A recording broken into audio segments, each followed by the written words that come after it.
Wow! এটি সেই বিখ্যাত প্যারিস রোড। আসসালামু আলাইকুম। আজকে আমরা যশোরের অন্যতম একটি সুন্দর জায়গায় যাব, সেটি হলো যশোর পৌর পার্ক। যশোর শহরের মধ্যে যতগুলো দর্শনীয় স্থান আছে, তার ভিতরে যশোর পৌর পার্ক অন্যতম।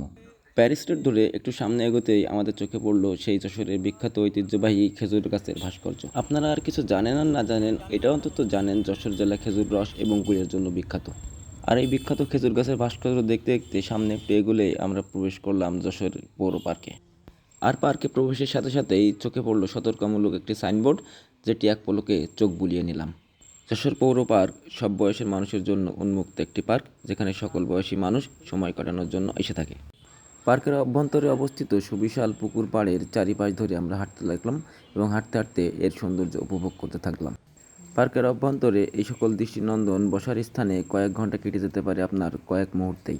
সপ্তাহে 7 দিন বিনামূল্যে আপনি প্রবেশ করতে পারবেন এই পার্কে। দৃষ্টিনন্দন আর ছায়া বিস্তৃত এই পার্কে আপনি কখনো আসলে অবশ্যই কমেন্টসে জানাবেন, আর ভিডিওটি ভালো লাগলে শেয়ার করবেন। ধন্যবাদ সকলকে।